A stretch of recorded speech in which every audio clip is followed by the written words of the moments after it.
दरभंगा के बाकरगंज में mixer machine dumper गाड़ी ने एक बाइक सवार को टक्कर मार दी, जिसमें एक महिला की मौत हो गई एवं दो अन्य घायल हो गए। स्थानीय लोगों ने लहरियासराय दरभंगा सड़क को बाकरगंज के पास जाम कर दिया।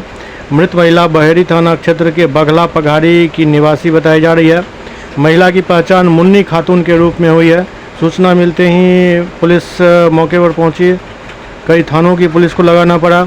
घटना लहरियासराय थाना क्षेत्र के बाकरगंज का बताया जा रहा है।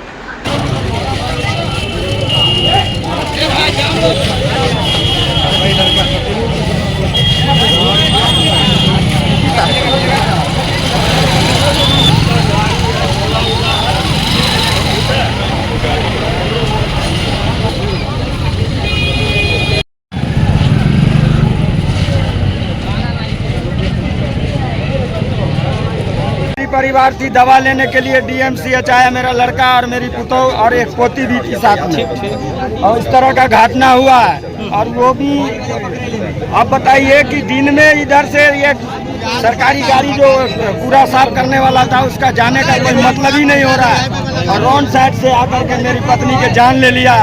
अब बताइए हमको अब इस हाल में क्या करना चाहिए, हम कैसे जिएंगे? ये मेरा बच्चे लोग सब ये हो जाएगा, हम क्या करेंगे ही करेंगे। हमारा जान चला गया है। घटना हो गई, कहाँ गया गाड़ी? गाड़ी को तो पकड़ के लाओ। गाड़ी थे, प्रशासन गाड़ी को